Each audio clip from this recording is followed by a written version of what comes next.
Welcome everybody to the second talk of the year. This talk is organized by the IEEE MTTS Santa Clara Valley San Francisco Joint Chapter, also known as IEEE MTTS CV. My name is Utkarsh Unikrishna and I'm the chairman of this chapter, and I'm pleased to bring you this talk, which is, I believe, the first talk we have done, this chapter has done on this particular topic of wireless power transfer. And we are very fortunate to have a very knowledgeable and accomplished speaker, Dr. Alex Lido, who is the co-founder and CEO of the Efficient Power Conversion Corporation, and who prior to that was CEO of the International Rectifier Corporation. And the title of this talk will be Steps Needed to Accelerate Adoption of Magnetic Resonant Wireless Power Transfer based on the AirFuel standard. So welcome, Dr. Lido. Thank you. Very glad to have you here with us today. And before we go on to the talk itself, there's a few things to note. So we'll just quickly look at the agenda for today. And to do that, I would like to welcome our Vice Chair, Mr. Tom McKay. Tom? Thanks, Akash. We're going to go over a few meeting notes, COVID-19 update. We'll go over the roster, and then we'll go into a more detailed introduction of today's talk. There will be a question and answer done through at intervals. We are using email for doing the Q&A. Am I right, Akash? That's correct. And we'll talk about that in the next couple slides. Very good. So next slide. We are recording this meeting, and it's being recorded both here on Zoom, and it's also on Facebook Live. Links to this video and the slides will be made available to all registrants. We ask that you keep your cameras off and micro, with regard to the Zoom meeting. I think we've got it set probably so that it's difficult to turn things on at this point due to security constraints we're exercising. And yeah, would you please, post questions by replying to the email that was sent out by Utkarsh with the Zoom link. Next slide, please. The IEEE is an awesome organization. I really encourage folks who are not members to join. We really are an organization that's pursuing technology for the benefit of humanity. And once you sign up, you join a society or two. It's really inexpensive to add society memberships and get access to the library, the digital library. And I really, really encourage it. It's been very important in my career over the years. You can also follow us on LinkedIn with the hashtag there, MTTSCV. So all in-person meetings related to our chapter are canceled. Our monthly technical meetings and officer meetings will continue in an online webinar format only until further notice. If there are people interested in volunteering, this is our 2021 chapter officers roster. So the chair is Utkarsh Unikrishna, who you've heard from. My name is Tom McKay. I'm the vice chair this year. The secretary is Venkata Gare, and our treasurer is Tan Q. So thank you very much. I'm Venkata. I'm the secretary. Thank you, Tom. Let me go and introduce Dr. Alex Lido. Alex Lido is a CEO and co-founder of Efficient Power Conversion Corporation, EPC. Prior to founding EPC, Dr. Lido was CEO of International Rectifier Corporation. He's a co-inventor of HEXFET power MOSFET, and he holds many patents in power semiconductor technology and has authored numerous publications on related subjects, including co-authoring the first book on gallium nitride transistors for efficient power conversion. Dr. Lido earned his Bachelor of Science degree from Caltech and his PhD from Stanford University. Welcome again, Dr. Alex Lido. Thank you. And today's presentation, the title is Steps Needed to Accelerate Adoption of Magnetic Resonant Wireless Power Transfer Based on the AirFuel Standard. Dr. Alex Lido will be talking about, will be giving us the talk today. Coming to the abstract, there are hundreds of millions of people who have experienced the first generation of wireless power transfer technology based on inductive coupling and QI format. The promise of convenience has only partially been realized as the limitations of precise positioning and, sorry, can you go back? Yeah. Precise positioning and slow charging speeds have become more acute as fast charging of cell phones has become more important to the consumer. Magnetic resonance has long promised to overcome the limitations of QI with its ability to safely transfer much higher power, enable spatial freedom stemming from large surfaces that can produce uniform magnetic fields, and the ability to have one transmitter coupled to multitude of receivers. In this talk, we will discuss the technological, financial, and emotional barriers that need to be broached before widespread consumer adoption of this next generation wireless power technology will gain traction. With that, I'll pass to Utkarsh to go over the next couple of slides. So actually with that, I'll hand it off to Dr. Lido, who will launch his presentation. So Alex, all yours. Fantastic. Thank you very much. Thank you, Uktarsh and Tom and Venkata. Thank you very much. All right, let's share the screen. Should be sharing. Is that working now? Yes. Yes. All Yes. right. Okay. So thank you very much. And I very much look forward to your questions, comments, even insults as we go forward. I'm going to first talk about a little bit about inductive versus magnetic resonance wireless power. And then we'll get into what we want from wireless power. So look at it from maybe a consumer perspective. High efficiency, small size, low cost, convenience. Those are all the obvious things. And we'll talk about some of the barriers that are keeping us from getting those. And I'll give you my opinion, why it's taking so long. And as you'll see throughout the talk, it is central. It is a central potential opportunity for my business, which makes gallium nitride transistors and integrated circuits, which are ideally suited for magnetic resonance, because magnetic resonance takes place at 6.78 megahertz, which is a real stretch for silicon. So I've got a lot at stake here. EPC has got a lot at stake, so you'll see a little bias on my part, no doubt. But I'm certainly anxious to hear your comments and questions, and maybe your counter arguments too. So first of all, we're going to talk about this wireless power, which today is almost ubiquitous in the form of QI, or sometimes it's pronounced Qi. And it's a simple inductive coupling between a receiving coil and a transmitting coil, usually at about 215 kilohertz. And that is easy to do. It's been done for many years. If you have an electric toothbrush, you have an inductively coupled system there. It's not necessarily Qi format. The Qi format standardized communication protocols in band, so they actually transmit inside that 215 kilohertz. Various things like power good and valid load.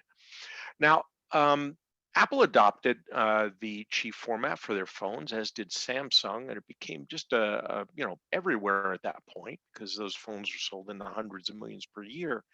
And Apple, expanded their line of wirelessly powered devices to their Apple Watch, their AirPods, and then they decided, well, we're going to make a charger for all that, and that's where things went haywire.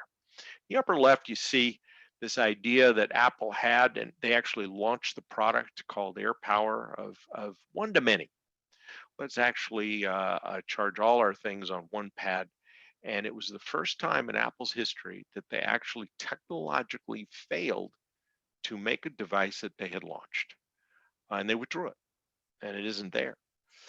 On the other hand, in parallel, and even preceding this, many people, including EPC, have built magnetic resonance-based systems, like you see in the lower right, that easily charge multiple loads and up to any power levels. In the case on the right, you'll see later, that's a 300-watt tabletop. And so why is it that we have inductively charging things and we don't have this magnetic resonance system? And I'm going to get into that today and hopefully give you what I think is a roadmap. And I will also leave you with, or not leave you, but I'll start you off with a thought that my father hammered into my head over the years. He said, the future is easy to see. It's just hard to see when it's going to happen and who's going to benefit. So I think that is the story so far of AirFuel. I think everybody would agree that the promise of magnetic resonance, of wide area, loosely aligned, multiple charging to one source, transmit source, is it's very alluring, but it also hasn't happened. So it has happened in some areas, and I want to give you the examples of real life that exist today. First of all, Dell introduced about 3 years ago their Inspiron series of wirelessly powered using magnetic resonance, AirFuel format Dell computer. I have one of these computers, works just fine, charges just fine. But the pad that you see there, that pad that the computer sits on, is specifically designed to charge that computer and can't accommodate anything else. So it's a one-to-one charger, much like a big Qi charger, except using 6.78 megahertz. And so here's another example. This is a robot you can buy. It's called Misty, and it's actually meant to be a format that allows open sourcing of robot coding. And it's hoping to get multiple people to work on more generalized subroutines for robots. Misty has LiDAR, it has all sorts of proximity sensors and cameras and audio sensors and all sorts of things that you can program up and make it a very autonomous being, and it will autonomously return to its charging pad, which is again is an AirFuel format. As a matter of fact, it uses exactly the same system that the Dell computer did. It came out a couple of years ago. You can buy it. I have one. And then just recently, we've got a few different shoe companies. Nike, I think New Balance is another one, that are coming out with electric shoes. In some cases, they have electric laces. In some cases, they just have fancy light shows like this one. And they also use magnetic resonance to charge up. You could say this is a 1-to-2 format, but it's a really 1-to-1 format. This charge pad is made specifically to charge one shoe on each side and can't be mixed with other things. So there's something in common here, sort of the 1-to-1. And then here's another one, and this one is coming out later this year, and it's a charging stand for e-bikes. And it's about 250 watts, and you put your e-bike into this charging stand, and lo and behold, it'll charge your e-bike. The hope is that this will go for in public racks for these communal bikes, and it's being made in Taiwan. And again, it's magnetic resonance, but it's 1-to-1, and the alignment in all of these things is pretty tight. So what's up with all this? The promise of one-to-many, the promise of loose alignment, and none of that's happened yet. Although magnetic resonance has taken shape, in certain products, some more successful than others. So let's go back to see what we want as a consumer. We want high efficiency. Certainly if wireless power is going to become ubiquitous, we need to not waste energy. Also, high efficiency is important because it means lower cost. You don't need fans. You could locate these things in small spaces, embed them inside of other things, which I'll show you. Want small size. You don't want this to be much bigger than what we already have. You want it to be low cost, obviously, or it won't get adopted, and we want it to be convenient.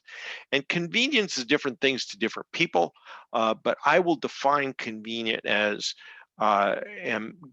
loose alignment, XY freedom at least, maybe XYZ freedom, but XY freedom at least, so that you can throw your stuff down and be assured that it will charge. So let's look at these things one by one. And in the world of high efficiency, magnetic resonance has actually had a bad name. It had a bad name for a lot of reasons, but it didn't deserve them. And so here is I'll say a typical, I'll call it a first generation magnetic resonance system. This is common to all magnetic resonance systems. You have a power supply and then a pre-regulator on the left, and the pre-regulator runs an amplifier. The amplifier is 6.78 megahertz, and it runs through a tuning circuit into an antenna, which is tuned to 6.78 megahertz. Then there's a device coil on the other side, a receive coil, and it's tuned to 6.78 megahertz, plus minus, not plus minus, but with a 15 kilohertz maximum bandwidth. That's an ISM band, and it is an open channel, so you don't need a license. You can pump as much power as you want into it, as long as you don't hurt somebody with it. Now, the tuning circuit of the device coil feeds a rectifier that rectifies it. Then you'd use a post regulator, and then that powers a load. Fairly straightforward. But you see here the efficiencies written out there for first generation systems. Each stage you lose a little bit, and in the total it's 50 to 70% efficient.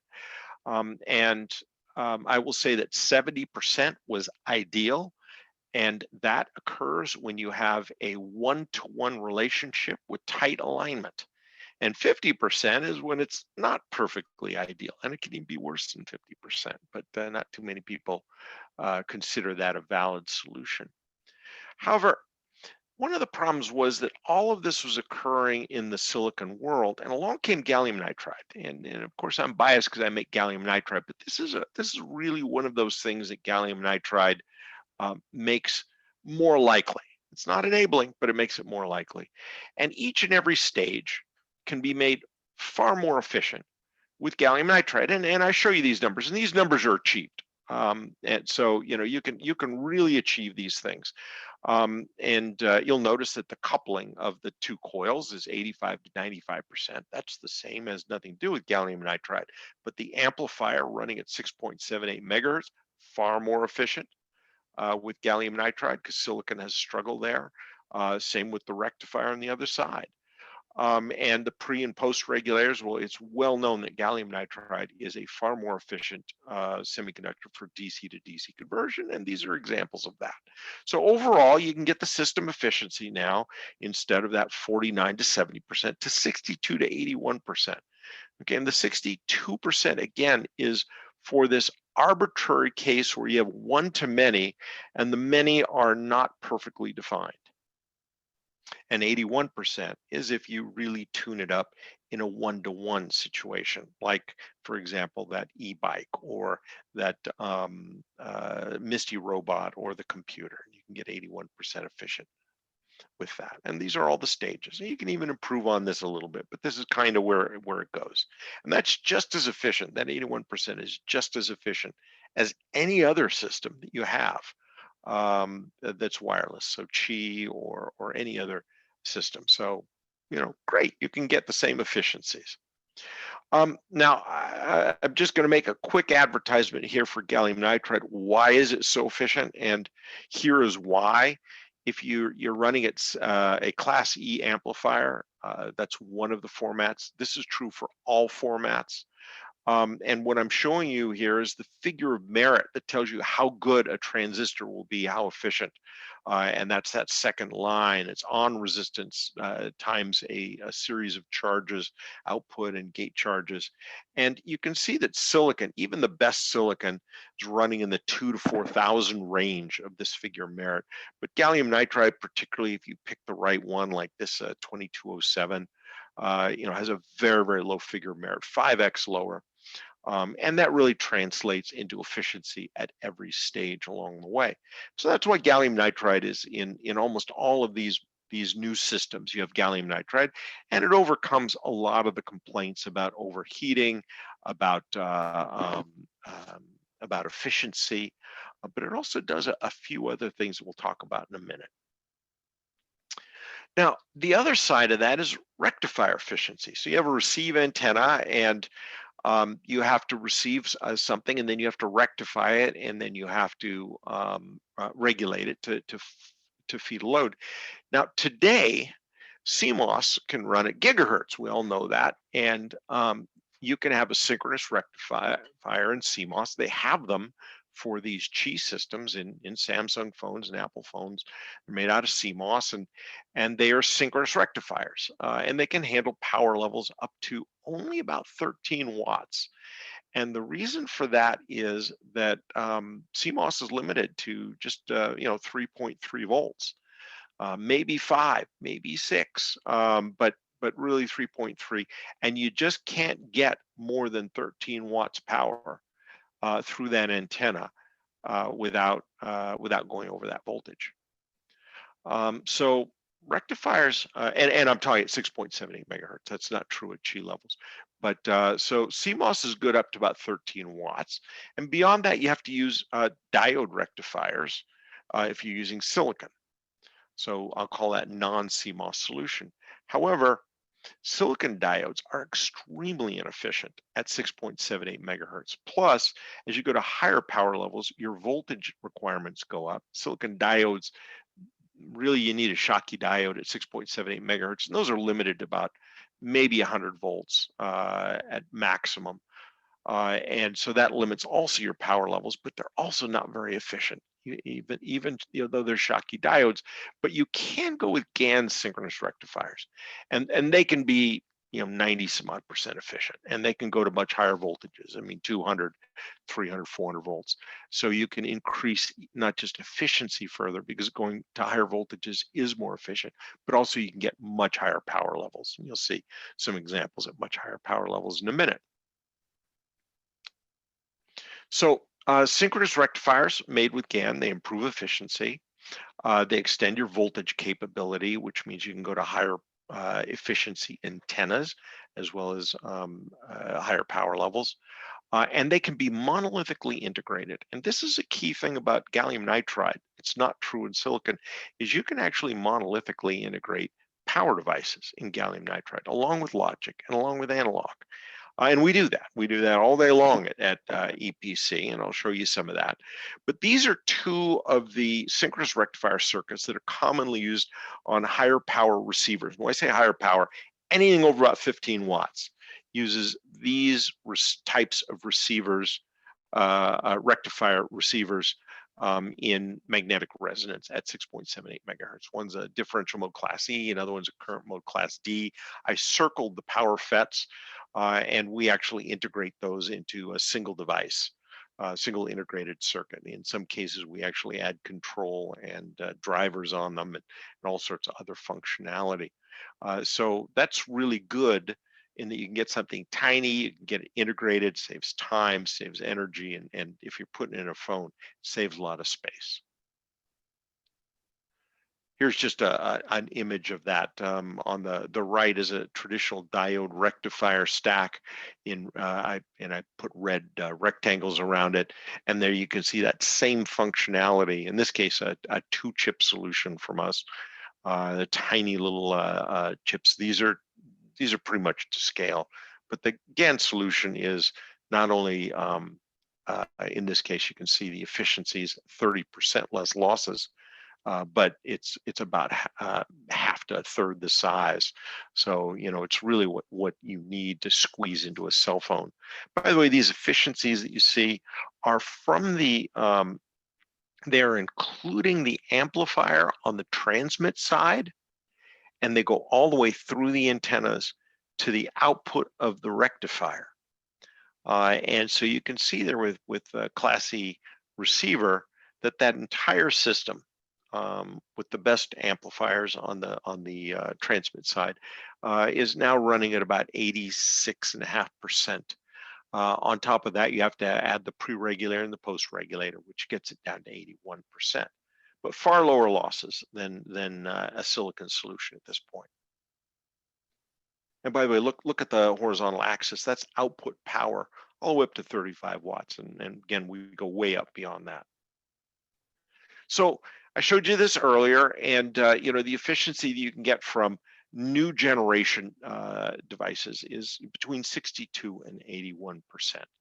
And that's getting to the point where it's commercially acceptable, at least. It can get better from here in the future, but that's where it runs. About 30% less than the older systems that used silicon solutions. Small size, that's just another important benefit. GaN is much smaller than MOSFETs, so the total solution is smaller, but it's smaller for a couple of reasons. One that's not so obvious, I'll get into that in a minute. And also you can integrate GaN, which you cannot do with silicon, particularly diode bridges that are 100 volts or 200 volts. You can't integrate. You have to do that with discretes. So here's just an example. It's to scale. This is a monolithic half bridge device with control logic and level shifting and everything on it versus the silicon equivalents. It's far more efficient.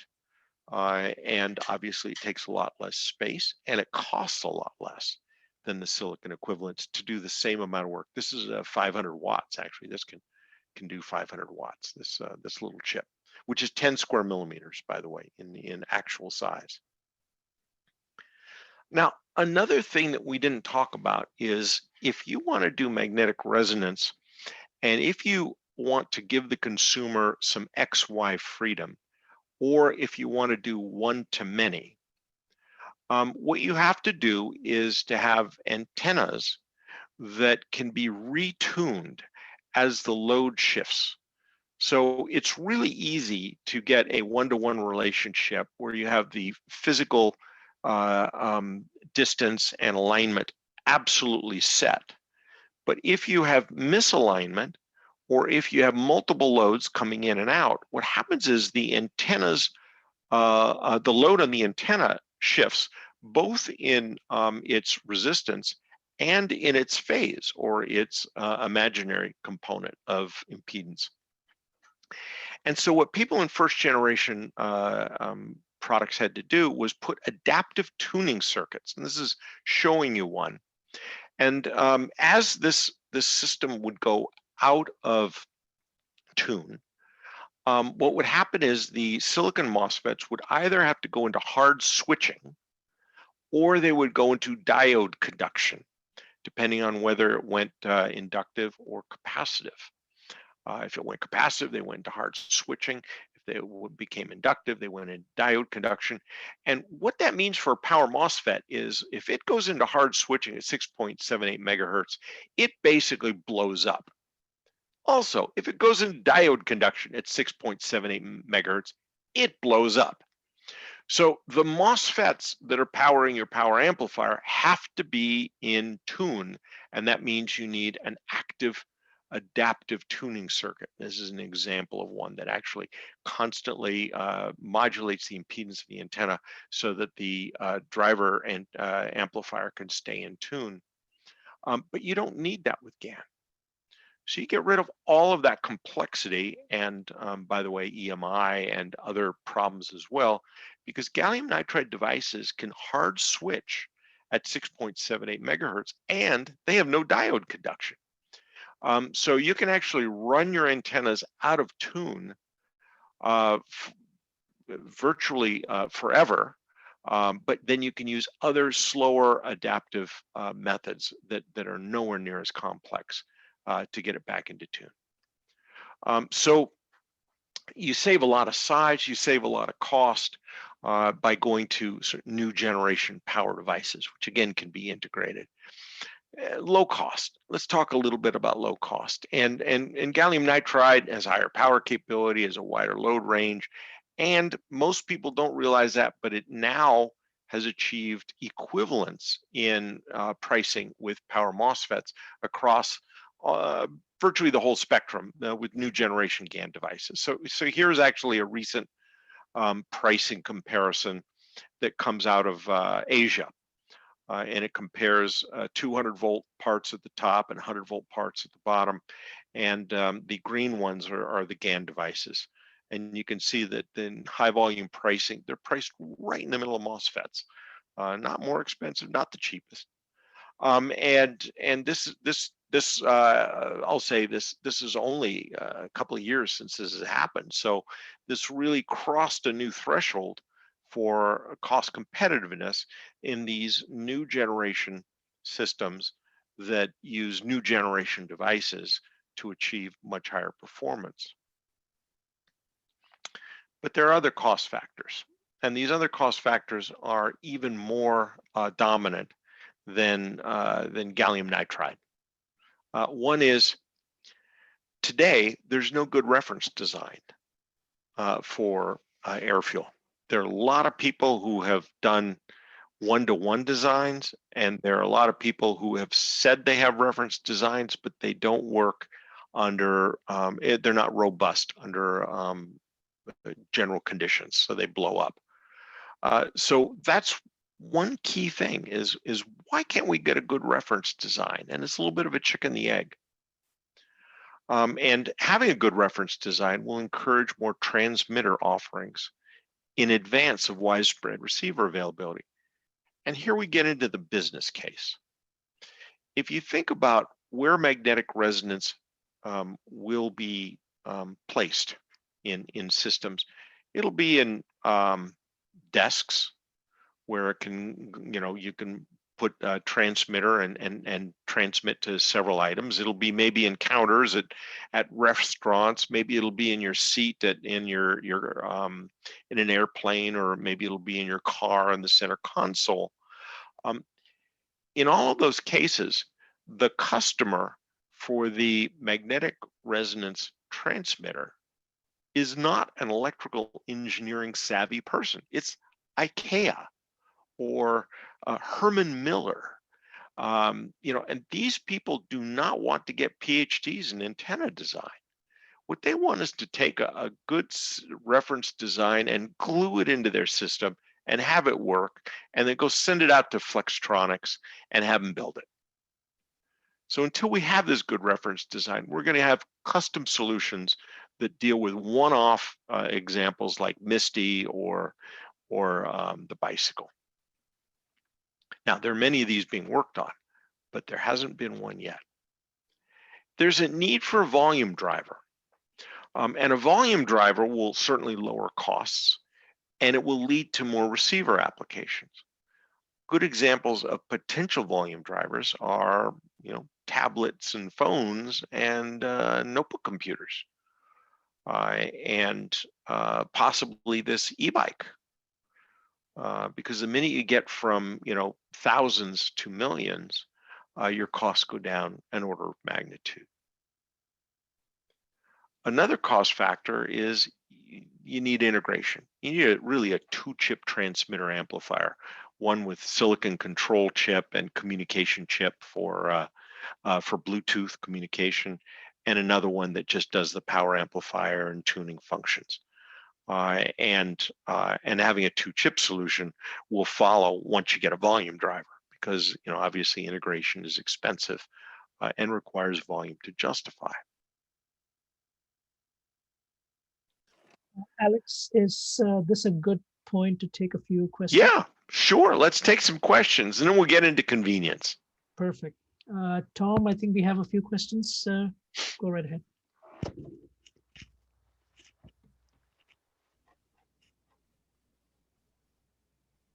I think you're muted, Tom. Let me. Thank you. Thank you, Akarsh.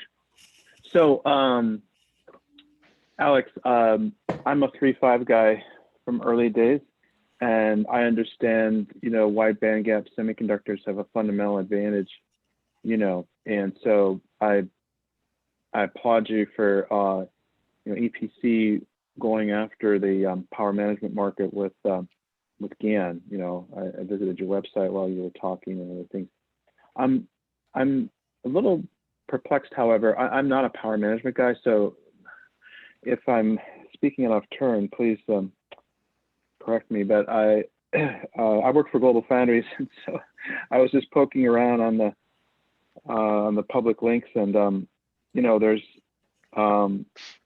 there are BCD, bipolar, CMOS, DMOS technologies with high integration capabilities, including non-volatile memory, which actually have CMOS devices that work up to 30 volts and ultra high voltage devices that work up to 700 volts.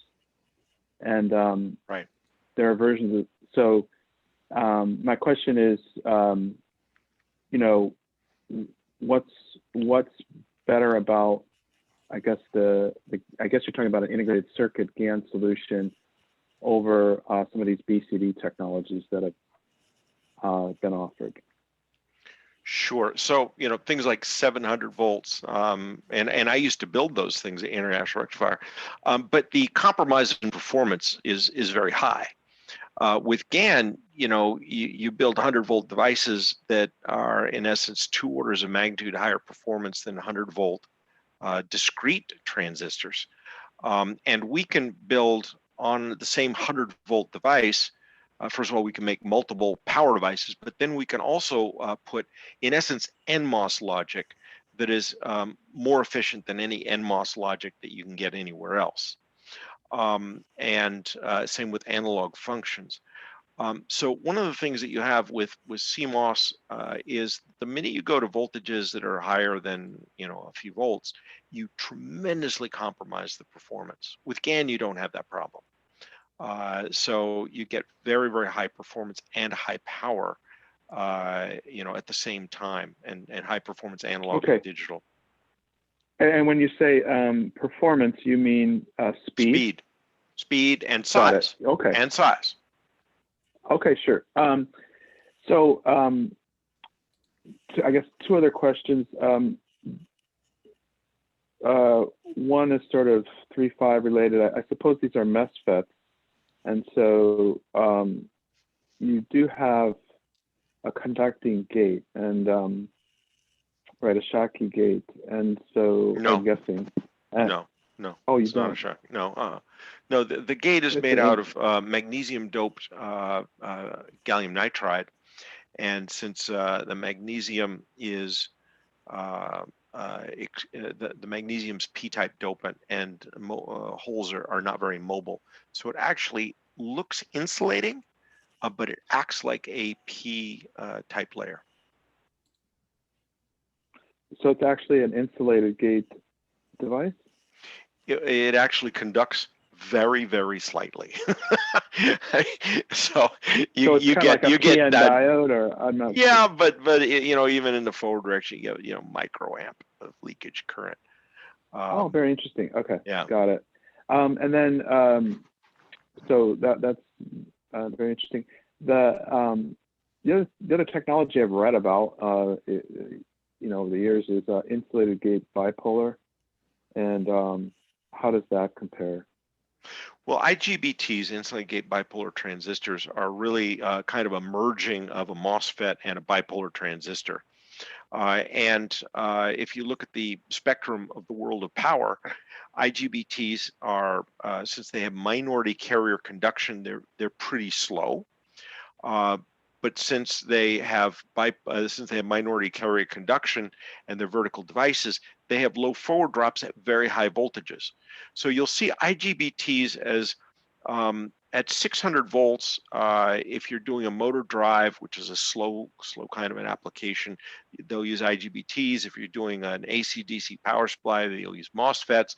But if you go above 600 volts, it's almost all the world of IGBTs. If you look at, for example, Teslas, they use IGBTs in their traction drives. Gallium nitride is a pure majority carrier. As a matter of fact, electron only transport, and is going to dominate the power semiconductor world 650 volts and down. And above 650 volts, I think you'll start seeing encroachment from silicon carbide. Okay, thank you for that. Akash, those were the questions that I had so far. It seems like a couple of people have raised their hands. I'm just going to go ahead and unmute them so they can ask their questions.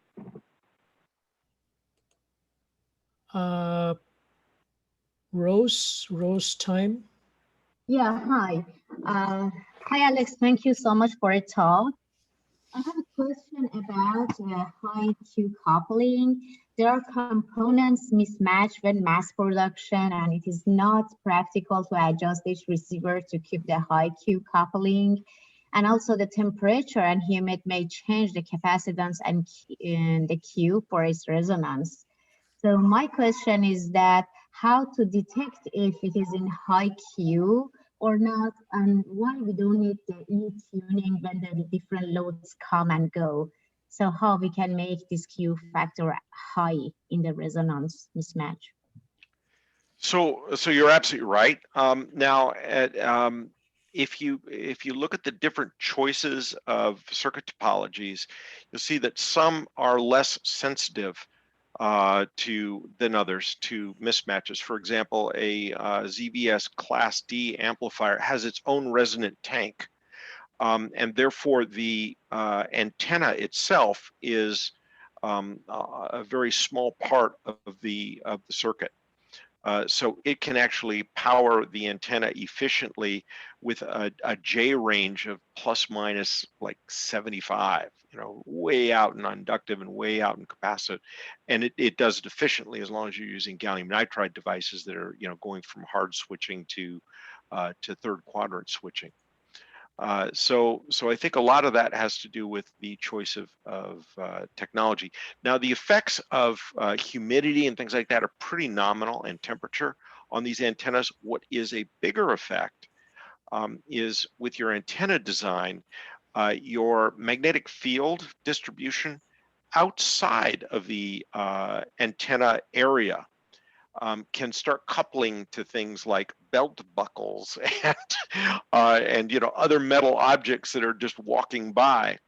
And when that happens, it throws the thing out of resonance. And the bigger the antenna, the more the J range swing you get. So that comes into antenna designs. And maybe at the end of the show, I'll show you some antenna designs that maintain very tight magnetic fields around I'll say the operating table, where you want your parts to go. And because of that, keeping the magnetic fields tight and uniform on the surface of, say, a desktop, you have much lower fluctuation in the impedance based on almost anything. And I'll show you that in a minute, as a matter of fact. So there are ways around that.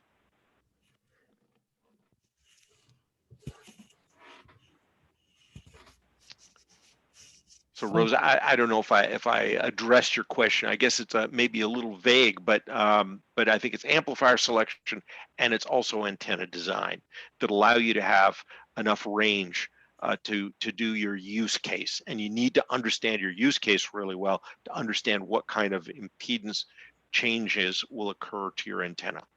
And this is one area that has caused more companies to fail trying to make magnetic resonance systems than anything else. Okay, we have one more person with a question. Colin Daly, go ahead. How's it going? Thanks for the talk. You make a compelling case for AirFuel over Qi inductive, but wondering if you can comment why there's not enough pull from volume drivers to bring the reference designs along, and other I'm just, why is AirFuel so much further behind? Why is the pull not strong enough? That's what I'm not getting at. So Colin, why don't you hang on to that question, because that kind of is where I'm going at the after I go through convenience, is what's slowing it down or stopping it. And like I said, the future is obvious. It's just not obvious when it's going to happen. But there are some barriers, and I'll talk about that in a minute, and then ask your question again if I'm not clear. Okay, I think that's all the questions we have at this time. So guys, we will accept questions if you raise your hand. You can find that option under reactions. So if you have a question, just go ahead and hit raise hand, and then we'll take your question in about another 15, 20 minutes or so. So, okay, go ahead, Alex. All right, so again, this question of why is it not happening? Look at how easy it seems to be. In 2008, Eric Geiler did a TED talk, and he showed a light bulb being lit across the stage from a very simple copper coil, and Tesla supposedly did this in 1900 something. Why is it so hard? And it really is hard because it is easy to do a one-to-one, and it's hard to understand the use cases when you do a non-well-aligned one-to-many case. Either non-well-aligned or one-to-many, or combine the two together, you have something that is actually quite difficult to understand well enough to make a system that works. Now, it can be done, but it takes a combination of many skills to do that, and so far it's only been done in limited cases. So I'm going to show you a short video here. It's a minute long of a system that we built a couple of years ago, as a matter of fact, and take a look and you'll see what we're talking about. Hi, I'm Michael DeRoy. I'm Vice President of Applications at Efficient Power Conversion. Wireless power charging is emerging as an exciting technology that's freeing the world of wires. Look at what we have today. A small device on a small pad that requires precise positioning. Let's now talk about how wireless charging can be expanded, making it more useful to include wireless power. I want to introduce you to my new office desk, the future of wireless power. This table can power a range of electronic devices. Allow me to demonstrate. This desk can deliver up to 300 watts. Let me first set up my desk lamp. Next, I would like my monitor, followed by my laptop. Oh, excuse me. My smartwatch just buzzed me. It looks like it wants to be charged. While I'm at it, I might as well charge my phone. Finally, I'd like to check the weather. Okay, Google, what's the weather like today? Today in Los Angeles, it'll be partly cloudy with a forecasted high of 70 and a low of 56. So, as you can see, we now have wireless power over a large surface area, like this desk, that can power multiple devices of various power levels that can be placed anywhere on its surface. For more information, go to www.epc-co.com.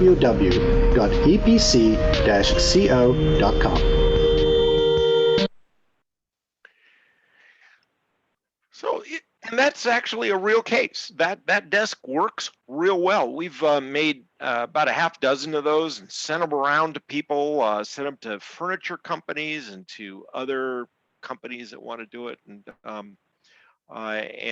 it actually functions quite well. But why is it taking so long? And this is obviously I have a lot at stake here. I've been asking this question a long time and putting a lot of money into trying to make it faster. So let's look at what I'll say my diagnosis is and see if you guys agree. Solutions are not efficient enough. I showed you that wonderful desk that Michael was working on, and it absolutely worked.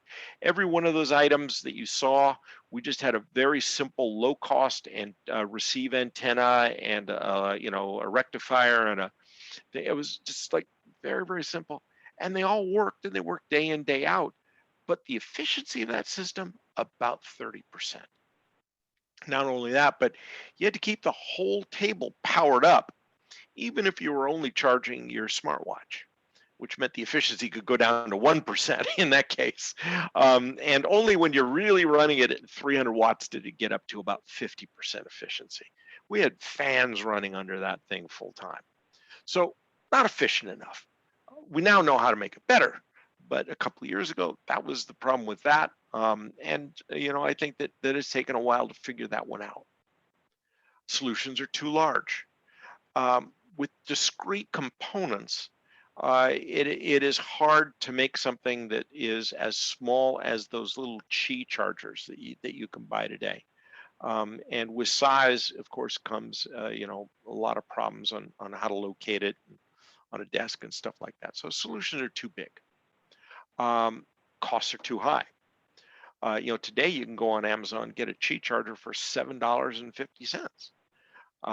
And I would challenge you to get to build one of those desks like we did for less than $1,000 actually. So costs are high. Volume is the main reason costs are high. You know, I've worked with car companies for years, and I've learned that car companies know how to grind costs out of you better than anybody else, and they've taught me something, and that is that volume is the great cost equalizer.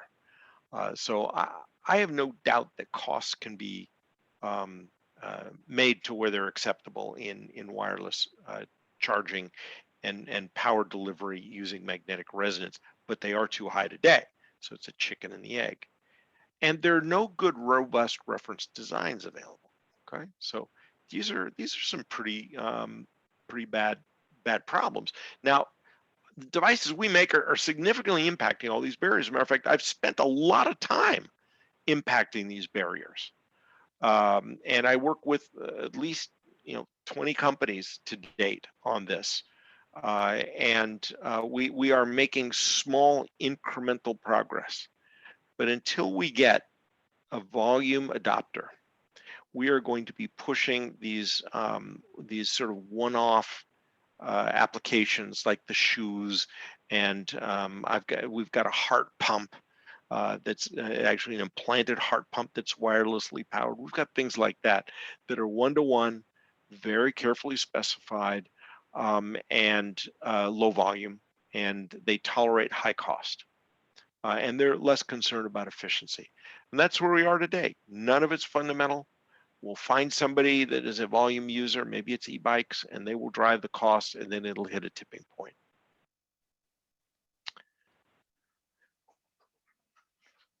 All right. Well, I'll take the rest of your comments and questions, and you can even circle back and question my sanity at this point. I think we have another question that came by email. So the question is, since GaN requires a higher operating voltage, is there a safety concern in integrating them into a low power device like a phone, or is there a collateral impact to surrounding components? So GaN doesn't require a higher operating voltage. It can operate under any low voltage CMOS system that you want. What you can do is you can go to higher voltages with GaN than you can with CMOS, and thereby make things a whole lot more efficient. So for example, instead of just being restricted to 3.3 volts or maybe 5 at max in your phone in a rectifier assembly, you can actually do that at 30 volts. By the way, your output antennas are right now have, I think, 30 volts on them on your cell phones. So, you can do that. And then you can get up to power levels like 35 watts and stuff like that without any problem. You can't do that with CMOS. And I think we all know that fast charging is becoming an important consideration in cell phone purchases. So You really want to be able to do that. So, GAN just gives you that freedom. There are no safety concerns with voltages as long as you stay under 60 volts. And that's a safety limit where you need to provide additional protection between consumer and the voltage. Okay, makes sense. So we have a few more questions. I'm going to go ahead and unmute folks. Colin, go ahead. Yeah, so just to follow up, why wasn't, before the inductive charging had volume pulling it, how did it overcome its cost challenges, right? Why wasn't that a barrier to entry for inductive Qi? So the answer is that inductive Qi was simple. It's a one-to-one relationship with a very well-known impedance on the transmit and a very well-known impedance on the receive side, and no issues of tuning. It is low frequency. So it didn't challenge much in the way of engineering. Plus, it was already in volume production. If you buy today a electric toothbrush, it has a inductively coupled charger in it, and those have been around for at least 20 years. So there were a lot of volume things that could be built upon, but the low frequency, the low power, the original ones are 5 watts, really, got it over a threshold pretty quickly. Now, magnetic resonance needs to get over the threshold, not just of, that Qi got over, but it has to get over the threshold of Qi and the cost barriers that it has put up by being so cheap. Okay, next question is from Tom. Go ahead, Tom. Oh, thank you, Akash. Can you hear me? Yes. Yeah. So, Alex, one of the things that occurs to me as you're talking is that may be a barrier to adoption is SPICE models, right? People like to, it's a wonderful thing in electrical engineering that we can run simulators, okay, and very precisely predict what we're going to see. So that's one question. I have a second one while my hand's up here that I'll sneak in. So the first question is, how well can you compact model these things? Second question is, I'm looking and hearing you talk like a RF transmitter or link guy when you say zero volt switching class E and these sorts of things. It sounds like an RF power amplifier, used for wireless communications typically or most often. And then you're saying antenna, I guess, and where the other folks use coil. Now at 6 megahertz, you're still in the near field, so I don't think you're talking about far field coupling, right? So the second question is really about, are you basically saying this is more like a wireless near field coupling problem, which is kind of not well understood by many people? So that's my second question. Okay, so the first question is, yes, there are SPICE models. Every one of these devices has a SPICE model. It's online, right next to the part numbers. You can download it and you can successfully model what you're doing. But you bring up an important point about adoption. Since I've worked with all these companies about this stuff, I noticed that these guys start off as they're power supply guys. And so that they are used to their 100 kilohertz world. And then they see these Eric Geiler TED Talks and they say, I'm going to make wireless power, and they go on there. And then all of a sudden they fail because they don't understand antennas. They don't understand, how to make a 6 megahertz circuit instead of a 100 kilohertz circuit. There are more skills involved in magnetic resonance than there are in inductively coupled low frequency. And attracting those people to this industry has been a challenge. So it just doesn't happen. And it's I'm going to try to call up here one thing for you. Let's see if I can find it. But I'll show you what we had Well, to do. you know, I'm a wireless guy, and when you start Yeah. talking about antennas, but if you don't say near field, far field, or something, I'm getting a little dubious because I know the wavelength, you know, at 6 megahertz is you know, tens of meters or whatever, and so you know, it's even like we always work in the far field in the radio frequency world. Sure. You're talking, Absolutely. you know, yeah. So we're using magnetic coach me. field coupling. There's no electromagnetic coupling. It is magnetic coupling, and therefore it is. Oh, it is so by, when you use it the is, term antenna, when you use the yes, term antenna, then I kind of take exception, right? Because right. yeah. So I'm just caution on using that word, but I do understand what you mean. It's kind of this no man's land then, and then Right. you're going to show me something here. So go ahead. Well, yeah. Let me show you. You know, one of the problems in the lower at the bottom, you see this is a new current, and you'll see these. You know, it's a racetrack runway. You know, kind of an antenna, a coil where the conductors go around in an oval, around and around, and that generates a magnetic field that gets picked up by a receiver that looks very much like that.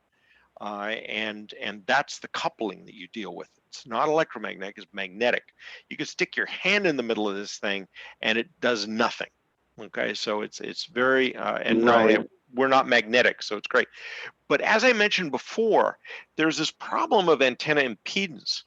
And if you look at this one in the bottom, and you can visualize the magnetic field lobes that come out of this thing. They basically go, the volume goes with the cube of the area. And if you get inside that volume with something that is, you know, metal or absorbs magnetic field in any way, you change the impedance of that antenna. Now, we designed this antenna up at the top that you see, and you see all those interlocking coils. And those coils actually, they add and subtract to the magnetic field such that you get it looks like a cake, a flat layer cake of magnetic field on top of that. And it doesn't even go out more than a few millimeters past the edge of this thing. And that's how we make these big tables and stuff like that. So there was a lot that had to be learned in antenna design to make things like this. And we're dealing again with magnetic fields. We're not dealing with electromagnetic fields like the you know, the microwave guys do, and we're not dealing with inductive coils like the power guys do. So all these things had to be invented, and we're getting there, unfortunately, you know, very slowly. Oh, well, thanks for the clarification, Alex. Yeah. Okay, next question is from Rose. Go ahead, Rose. Yeah, thank you so much. Yeah, can you hear me? Yeah. Yeah, thank you so much. I think I couldn't give you feedback previously for my previous question since I was forced to be mute. But first is one of my question is the same thing that the Thomas mentioned. So basically what we can see here is kind of near field, not the far field. Right. So in the It's near magnetic field, field. We're dealing with magnetic fields, which are near field. so I assume if it is the magnetic field, we should have kind of similar magnetic field in top of the table and under the table, right? We tend to use a sheet of magnetically absorbing material under the table to not have that happen. So it is, but you blocked it, right? Yeah, right. Okay, I understand. And I still don't know what you do with the mismatching, meaning that if we're doing the couple of load inside the field and then we remove it, how you fix this mismatch, at least in the beginning when we power up the system and there is no feedback yet since there's no power. Okay, well, I'm going to use terminology which I hope is well understood, because you guys are microwave guys. I'm not a microwave guy. But anyway, if you look at the antenna at the bottom of this picture, and you want to couple 30 watts of power to a receiver. And you want to do it such that that receiver can basically go anywhere from, you know, absorbing 1 watt to 30 watts, and it can go anywhere over this surface. You're going to see a J range to that impedance. You're going to see the resistance of this thing in this specific case. It goes from about 2 ohms to about 20 ohms in resistance, but it goes from minus 75 to plus 75 in the J range. So you see huge phase shifts of this thing with this antenna. Given that same situation, and actually, if you look at the top antenna, it's 2 antennas that are put together. You can actually tile these things together, but one of those is about the same. It has about the same power capability of that one at the bottom, and the J range will change under those same conditions about 5. So through antenna design, we've created an antenna that is that doesn't shift very much. And if you couple that with the ZVS Class D amplifier, which has its own resonant tank, you don't need to do much. It doesn't change the efficiency very much at all. I've got a series of curves showing that the efficiency goes, you know, maybe changes 1 to 2% across the entire range there. So there's a lot of technology you got to kind of put together and figure out to make that happen.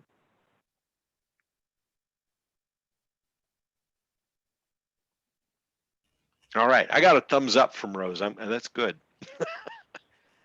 Always a good sign. So Very I think good. we have one more question. It's from Alan. Go ahead, Alan. Dude. Hopefully I'm unmuted. Yeah, I hear you, Okay. Alan. Oh, that's good. Okay, so as I understand it, the efficiency of an antenna, near field in this case, I mean, you know, magnetic coupling in this case, depends on the loss resistance of the thing versus its radiation resistance. And Yes. And so, first of all, I would imagine that the ferrite material or whatever it is that you're putting behind this guy doesn't really absorb the energy so much as it presents a return path to the magnetic flux so that it doesn't want to go very far in that direction. And most of the energy is concentrated on the upside in the air, which is where you want to work with it. Exactly, yes. Okay, so I make sure I understand that. I can't imagine absorbing material doing anything but eating your lunch. Right. Now, basically, it's reflecting, but it's a special set of materials that reflects the magnetic field upwards and doesn't absorb much. Right. I mean, as I look at it, it simply provides a magnetic return path so that the flux is hunkered in close on the back side. But now on the top side, the efficiency, I usually think of the efficiency as being a function of the volume in which I store the energy versus the area of that over which the power is dissipated. And it's been my experience that basically the volume of the antenna more or less determines its efficiency. And if you make it small enough, you can make it rotten enough. And the only way around it I know of is using ferrite, using a magnetic material, because you can actually cheat nature that way.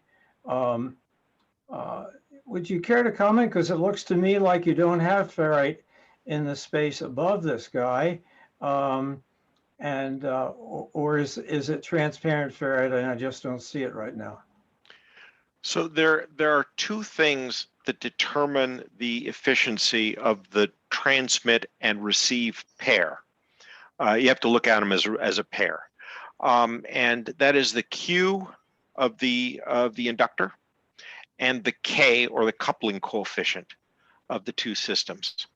The K is very dependent on the geometry of the transmit and receiver, and also the distance, very sensitive to distance. And the Q is dependent on basically the quality of the conducting material. So we spend a lot of time trying to get the Q up, and we design the antennas to have the best possible K given the circumstance. If you can exactly define the X, Y, and Z and load of the receiver, you can make the coupling coefficient anything you want by designing the antenna to that. So for example, I'll give you a crude example. But if you knew that your desk was 1 inch thick and you wanted to locate this antenna underneath the desk, it would determine the diameter of those rings uniquely. And then you can get maximum efficiency at, say, the top of the desk plus 1 centimeter. And that's what we actually tune it for, is plus, I guess, about 10 millimeters, about a centimeter. And those ring diameters are what do that. So you can tune the antenna to a coupling coefficient that's optimum at a certain X, Y, and Z. And then the Q is, of course, the materials that you use for your antenna. Okay, I guess I look at this in a funny way, similar to the helical resonator that's used at high frequencies, hundreds of megahertz. But you have that magnetic field inside, and you choke it down with the outer shield, and the outer shield can all of the magnetic field, of course, is inside the can, and the Q is determined by the volume inside. So if what you're doing here is then you're restricting the field close into the surface of the antenna, I would think that would make it tough to get a decent Q. Well, these rings actually are, if you look at the overlap is a very carefully calculated, so the magnetic fields actually cancel each other out in certain areas and then reinforce in others, and it creates a flat surface. So it actually doesn't impact the Q unless there is an error in your design. So it's actually quite innovative, this antenna. You can find a similar antenna system, for example, in an MRI machine, where they have similar issues of wanting to contain the magnetic fields in a certain area. But the area is not a point, and it's not, and you don't want to bleed out over the whole room. So it does, anyway, it doesn't impact the Q.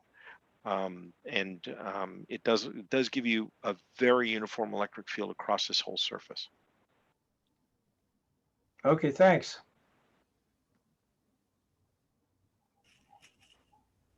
We have time for a couple more questions, I guess. Tom, you're up next. Well, just real quick. So Alex, I think, you were showing, that there's a challenge maybe with the Qi style because of positioning, and there's a small disc. I mean, I'm looking at one right now that I agree with you. It's a little bit of a pain. Why not go for something that form factor and just less prone to alignment issues and get out of the furniture business? Well, because you really have no advantage over Qi. Why do it? It's not going to be better than Qi. I you know what? I've woken up. I'll just tell you quickly, and Ed can ask this question, but there's been mornings where I wake up and I go, oh, dang it, I didn't charge because it wasn't quite well aligned, and it's a pain to align. You know what?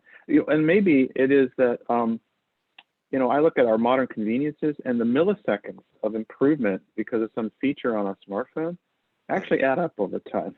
So maybe you're, anyway, just a look, it's.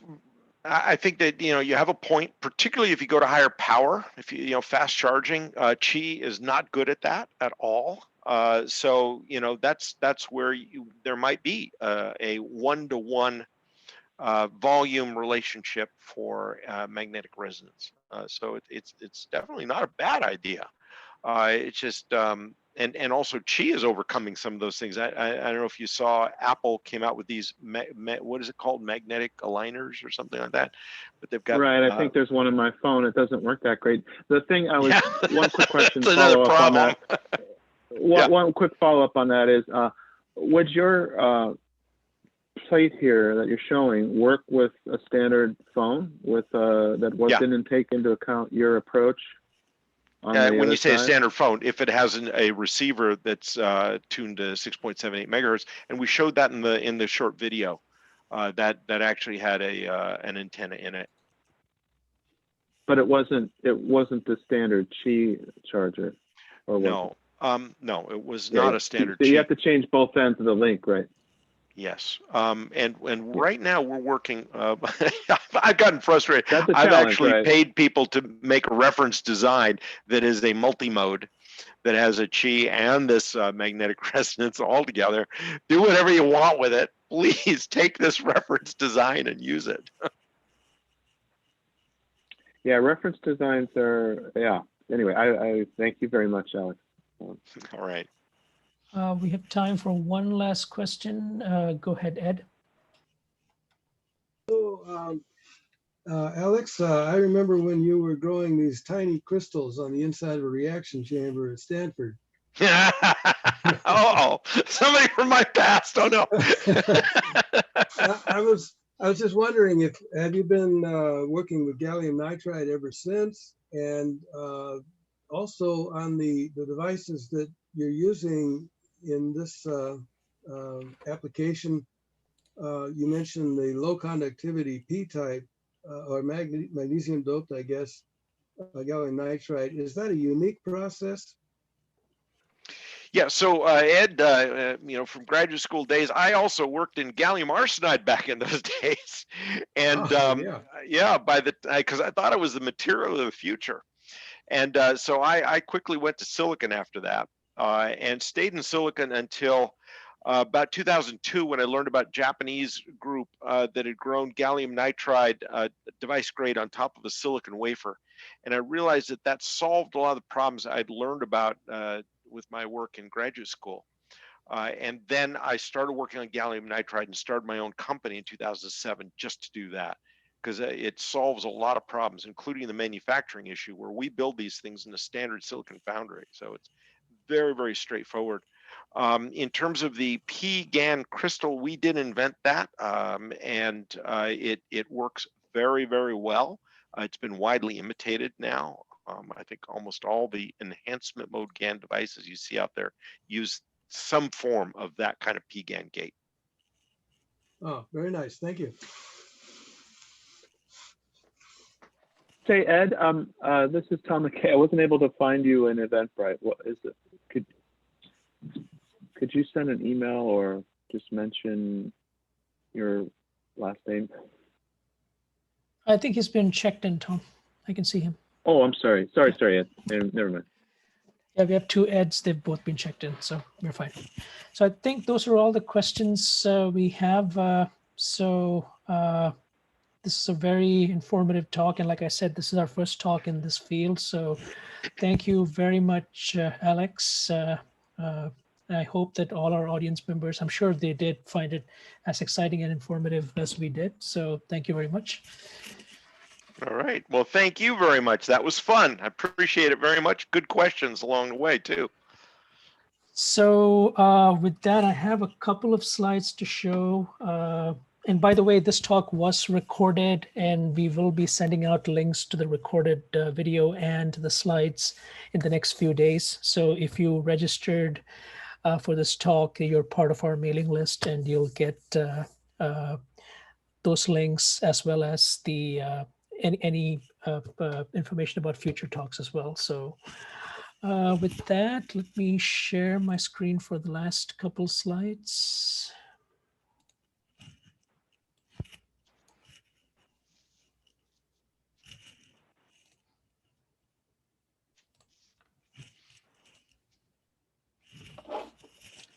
So once again, please do support us by becoming a member of IEEE and MTTS, and you can follow us on hashtag MTTSCV on LinkedIn. This is a slide about our next talk. That'll be Wednesday, once again, third Wednesday of March. That's March 17th, same time. Our speaker will be Dr. Sharif Ahmed, adjunct professor at Stanford University, and I believe formerly of Rody and Schwartz. And the topic will be microwave imaging in security.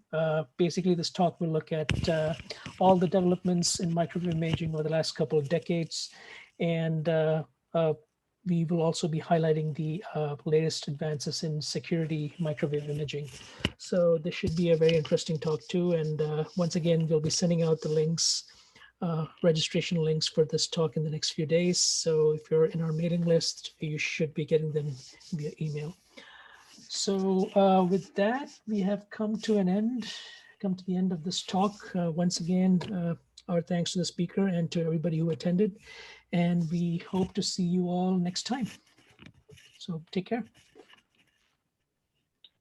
Thank you, Akash. Thank you.